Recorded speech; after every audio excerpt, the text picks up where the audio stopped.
మనిషి వాడికి మంచి అనిపించింది. మీరేమనుకుంటారు? అవన్నీ కూడా మంచిగా అడుగుతున్నారు ఆయన్ని, అయ్యా మంచి అని మాట్లాడుతున్నారు ఆయన మీతో, మీకు మంచి అనిపించింది. అగో ఏసయ్యా అన్ని కూడా మంచిగా ఒక మాట అంటా ఓరగా ఏసని పెట్టుకున్నావు అంతే. యాక్చువల్గా ఫుల్గా తేవట్లా ఏసైని, అంత నీదే, అంతా నీదే, నీ ఇష్టమే. కానీ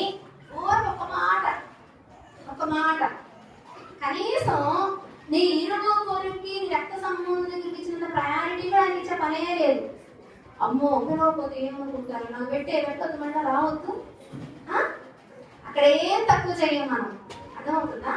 మనకు మాత్రం ఏమైనా చేయాలనిపించింది అనుకో, మంచి అనిపించింది అనుకో, మనకి అయ్యా నిజంగా మంచిగా నేను మనిషిని, నా ఆలోచన వేరు నీ ఆలోచన వేరు, నీ తలంపు వేరు నా తలంపు వేరు, నేను చేసేస్తానయ్యా నీ చిత్తం అయ్యా అని తెలుసుకుంటున్నావా? నీకు మంచి అనిపిస్తుంది అయ్యా నీ కూడా మంచిగా ఒక మాట ఇలాగే నీ కూడా మంచిగా కదా ప్రొసీడ్ అంతేనా? ఫస్ట్ ఇంకోటి అనుకోవడం, నీకు అనుకూలం అని ఆయనకు అనుకూలం కాదు, నువ్వు అడగవా ఆయన్ని, అయ్యా ఏది మరి నిజంగా నీ మాటలు వెళ్ళమంటావా? ఇదిగో నాకు వచ్చిన బాధ ఇది, నేనేం చేయాలి? ఈ ఆలోచన కరెక్టేనా? ఈ మార్గం కరెక్టేనా?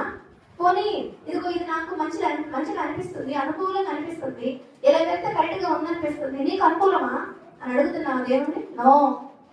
అంత టైం ఎక్కడదు మీకు, మిగిలిన టైం ఉంటుంది, మిగిలిన